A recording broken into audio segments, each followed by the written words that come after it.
अस्सलाम वालेकुम। मैं मुबशिर जावेद आपके सामने एक आज नई बात रखूँगा। थोड़ा गौर कीजिएगा इसके ऊपर।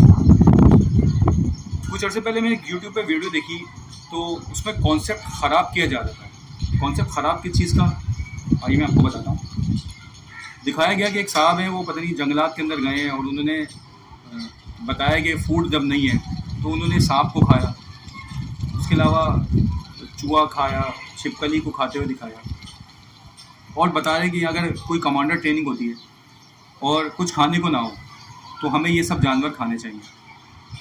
अब सुनने वाले जो हैं वो तो हर वक्त साइंस साइंस करते रहते हैं, तो वो साइंस के हिसाब से हम उनको जवाब देंगे। उनको लगा हाँ यार वाकई फ़ौज की जंग लड़ते हुए जाएंगे तो खाना पीना नहीं होगा तो क्या खाएंगे वो। अब मेरा ये सवाल आपसे होता है, आप जो साइंस पढ़ते हैं और साइंस के हिसाब से जवाब देते हैं कि खाना चाहिए, हराम हलाल को कंसिडर नहीं करते, मुझे आप ये बताएं आपकी जो साइंस कहती है, जो 6 क्लास के अंदर फूड वेब पढ़ाया जाता है, वो क्या कहती है? फूड वेब आपको ये बताती है कि जिन एरियाज़ के अंदर स्नेक मौजूद हैं, तो स्नेक किस जानवर को ज़्यादा खाते हैं। उसमें अगर देखें जिन एरियाज़ में रैबिट खरगोश मौजूद हैं उस या चूहे मौजूद हैं, चूहे और खरगोश दोनों मौजूद है, वहाँ पे सांप पाए जाते हैं क्योंकि वो उनको हंट करने आता है। जहाँ खरगोश मौजूद है वहाँ पे गिरास भी मौजूद है, जहाँ गिरास मौजूद है तो खरगोश की फेवरेट डिश क्या है। तो एक बाकायदा पूरी फूड चेन होती है। उस फूड चेन के अंदर हलाल हलाल जानवर भी हैं, हराम जानवर भी हैं। तो ये हलाल को छोड़ के हराम पे क्यों आया जा रहा है? एक तो ये सवाल पैदा होता है कि भाई जब आप सांप वहाँ मौजूद है तो खरगोश भी मौजूद होगा, या इसका जो भी वो खा रहा है, या सांप को मारने के लिए जो जानवर आते हैं उसमें मुर्गी भी है, मोर भी है और दूसरे परिंदे भी हैं, वो उसको मारने भी आते हैं। एक चील भी आती है, चील हलाल नहीं हराम है, लेकिन बाकी और भी जानवर आते हैं, वो आप क्यों नहीं खा रहे हैं, वो आपको क्यों नहीं मिल रहे हैं? क्योंकि फूड वेब और फूड चेन के हिसाब से वहाँ पे मुख्तलिफ और हलाल जानवर लाजमी मौजूद होंगे, वरना वो जानवर वहाँ होगा ही नहीं। उसकी ना वहाँ पे उसकी वो क्या कहते हैं ग्रोथ वो नहीं बढ़ेगी, पॉपुलेशन नहीं बढ़ेगी। तो ये सवाल हो गया, ठीक है। तो ये एक कॉन्सेप्ट ख़राब किया जा रहा है। दूसरा, अक्सर मुल्कों के अंदर जब फ़ौज की सिलेक्शन होती है, फ़ौजी किसी को लिया जाता है तो पहले टेस्ट पास करता है, वही ड्रामे टेस्ट पास करता है, फिर उसको ट्रेनिंग कराई जाती है। उस ट्रेनिंग के अंदर एक हिस्सा ये होता है कि आपको ऑर्डर दिया जाता है कि अजीब, वैसे कुछ तो टेस्ट ऐसे बिल्कुल हया के खिलाफ है, लेकिन मैं आपको बेसिक बता दूँ।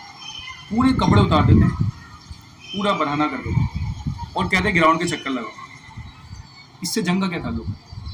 अरे हाँ, मैं तो भूल ही गया, जंग तो लड़नी है फौजियों को, ये तो मैं भूल ही गया, सॉरी। खैर आगे चलते हैं बात को। फिर भी सिलेक्शन अगर जंग में किसी फौजी की करी जा रही है तो वो ये नंगा करके भगाने का क्या टेस्ट बनता है? और बहुत से ऐसे टेस्ट कराए जाते हैं जो कि आप बगैर उसके भी कर सकते हैं। आपको किसी को मालूम करना हो मुख्तलिफ चीज़ों के बारे में, अभी मैं इसमें ज़्यादा डीप में जाऊँगा ना तो बहुत ज़्यादा हया के खिलाफ टेस्ट होते हैं जो करे जाते हैं, वो मैं यहाँ बोलना नहीं चाह रहा। खैर वो आप खुद ही असेस कर लीजिए, यूट्यूब पे देख लें कितने अजीब अजीब टेस्ट होते हैं। ये किस तरह के टेस्ट हो रहे हैं फौजी के सिलेक्शन के लिए? अगर जंग लड़नी है तो हमें जवानों की ज़रूरत पड़ती है।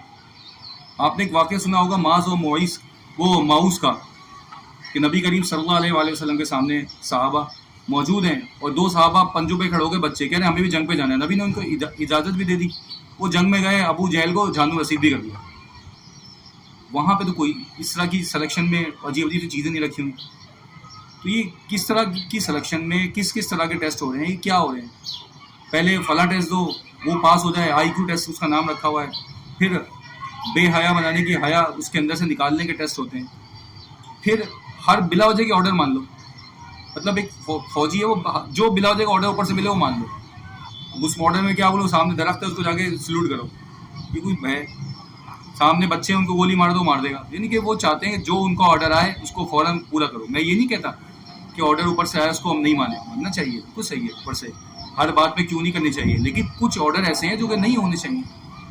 अभी आपने खुद देखा है फ़लस्तीन के अंदर क्या हो रहा है, उनके यहूदी फौजी खुद पागल हो रहे हैं कि हमें से ऑर्डर दिया जाता है कि बम मार दो बच्चों के ऊपर, तो बच्चों पे बम कैसे मारें? बहुत से पागल हो रहे हैं। एक फ़ौजी की वीडियो तो आपने खुद देखी होगी कि एक फ़ौजी ने अपने आप को, वहाँ के अमेरिकन फ़ौजी ने अपने आप को आग लगा ली कि मैं प्रोटेस्ट करता हूँ कि वहाँ पे औरतों, बच्चों पे और बूढ़ों पे हमले नहीं होने चाहिए। तो सिलेक्शन में क्या चाहते हैं आप? ग़ुलाम चाहते हैं? ग़ुलाम नहीं बना सकते पूरी दुनिया को, इस पर सोचिएगा। नहीं सोच सकते तो सोचने की सलाहियत तो नहीं होगी।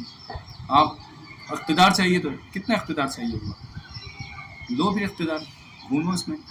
अस्सलाम वालेकुम व रहमतुल्लाह।